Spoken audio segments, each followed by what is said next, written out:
வேலூர் கோட்டை மைதானத்தில் முதலமைச்சர் மு க ஸ்டாலின் திமுக வேட்பாளர்களை ஆதரித்து வாக்கு சேகரித்து வருகிறார். தொடர்ந்து அந்த நேரலை காட்சிகளை பார்க்கலாம். 2022ஆம் ஆண்டு டிசம்பர் மாதம் நான் பிரதமர் மோடிக்கு கடிதம் எழுதினேன். வழக்கம் போல தமிழ்நாட்டிலிருந்து வந்த கடிதம் என்ற காரணத்தால் அவர் அதை கவனிக்கல. அதனால அந்த கூட்டத்திலே நான் அறிவித்தேன், நிறுத்தப்பட்டிருந்த அந்த கல்வி உதவி தொகையை இனிமே தமிழ்நாடு அரசே வழங்கும் என்று அறிவித்தேன். அந்த உதவித்தொகை தமிழ்நாடு அரசு உதவியோடு வக்வாரியங்கள் மூலமாக முஸ்லிம் மாணவர்களுக்கு வழங்கப்படுது. அதேபோல் சிறுபான்மையினர் கல்வி நிறுவனங்களுக்கு வாழ்நாள் அங்கீகாரம் வழங்கப்பட வேண்டும் என்ற நீண்ட நாள் கோரிக்கை ஏற்று மாநில அரசால் கல்வி நிறுவனங்களுக்கு நிதி வழங்கப்படுகிறது.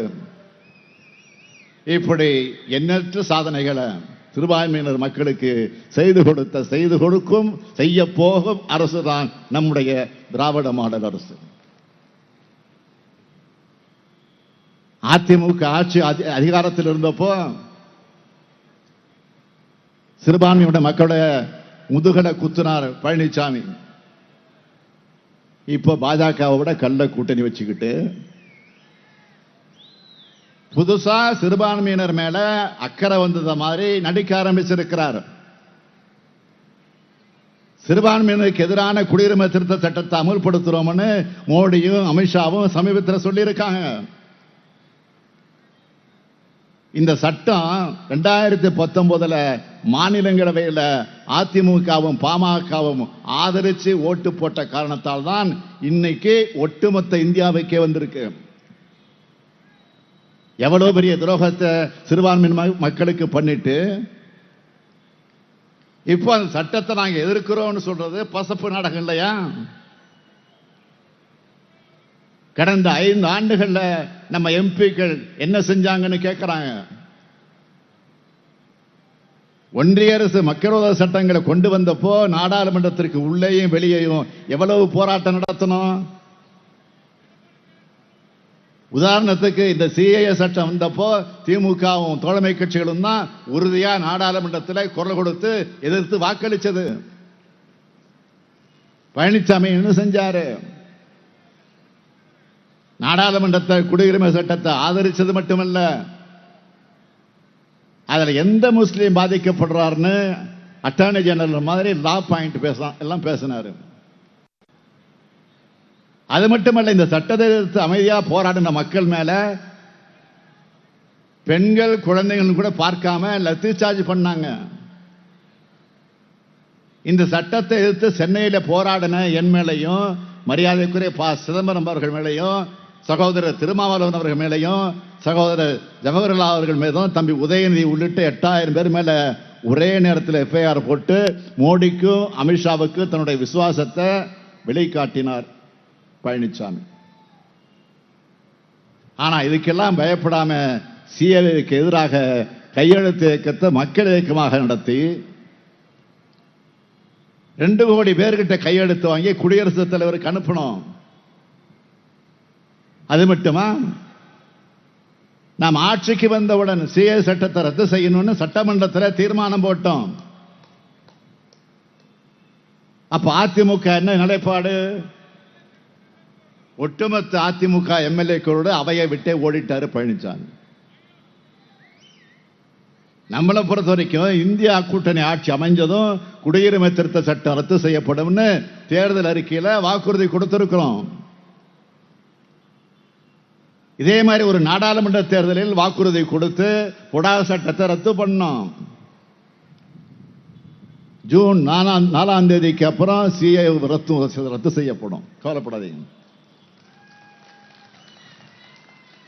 குடியுரிமை திருத்த சட்டத்துக்கு மட்டுமல்ல, பதவி சுகத்தை அனுபவிக்க நம்ம தமிழ்நாட்டு மாணவர்கள் நீட் தேர்வை எழுத வச்சார் பழனிசாமி. 3 வேளாண் சட்டங்கள் ஆதரிச்சார். எந்த விவசாயி பாதிக்கப்படுறார்? நான் விவாதம் நடத்த தயாராக இருக்கேன்னு உழவர்களை பார்த்து துயரத்தை பார்த்து ரசிச்சுக்கிட்டு பச்சை துண்டு போட்ட பச்சை துரோகை செஞ்சார் பழனிசாமி.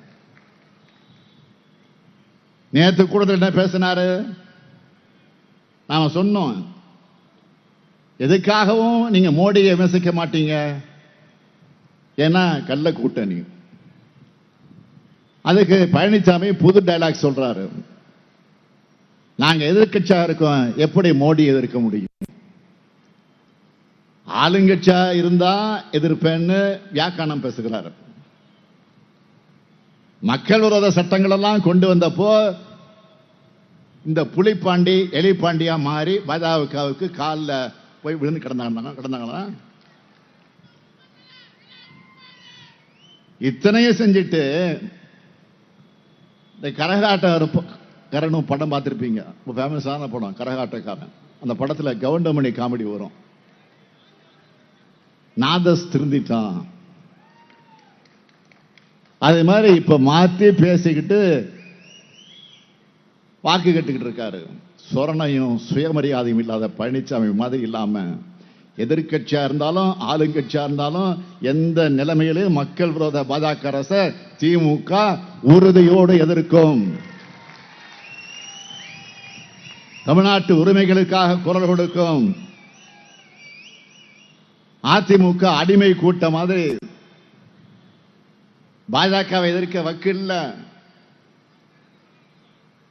அதுக்கு எதிர்கட்சி ஆளுங்கட்சின்னு சாக்கு போக்கு சொல்லிக்கிட்டு இருக்க மாட்டோம். எதிர்கட்சியா இருந்தப்போ தமிழ்நாட்டு உரிமைக்காக போராடணும். இப்ப ஆளுங்கட்சியா இருக்கும் போது ஆளுநரின் அத்துமீறல், தமிழ்நாட்டுக்கான நிதின்னு எல்லா பிரச்சனைகளையும் உச்ச நீதிமன்றம் வரம் போய் பாஜக அரசுக்கு எதிராக வாதாடி நம்ம உரிமைகளை நிலைநாட்டுகிறோம். மோடி பிரதமரானதும் 10 ஆண்டுகளாக என்ன செஞ்சாரு? மாநிலங்களே இல்லாமல் ஆக்க நினைக்கிறார். குஜராத் முதலமைச்சராக இருந்தவருக்கு இப்ப மற்ற முதலமைச்சராக பார்த்தாலே கசக்குது. மாநில உரிமைகளை பறிக்கிறாரு, மாநிலங்களுக்கு வர நிதியை தடுக்கிறாரு. தமிழ்நாட்டுக்கு ஒரு சிறப்பு திட்டம் கூட தர மறுக்கிறாரு. மக்கள் விரோத பாஜகவை திமுக உறுதியோடு எதிர்க்கும் என்றும் சிஏஏ சட்டம், நீட் தேர்வு ஆகியவை ரத்து செய்யப்படும் என்றும் முதலமைச்சர் மு க ஸ்டாலின் பரப்புரை கூட்டத்தில் பேசி வருகிறார்.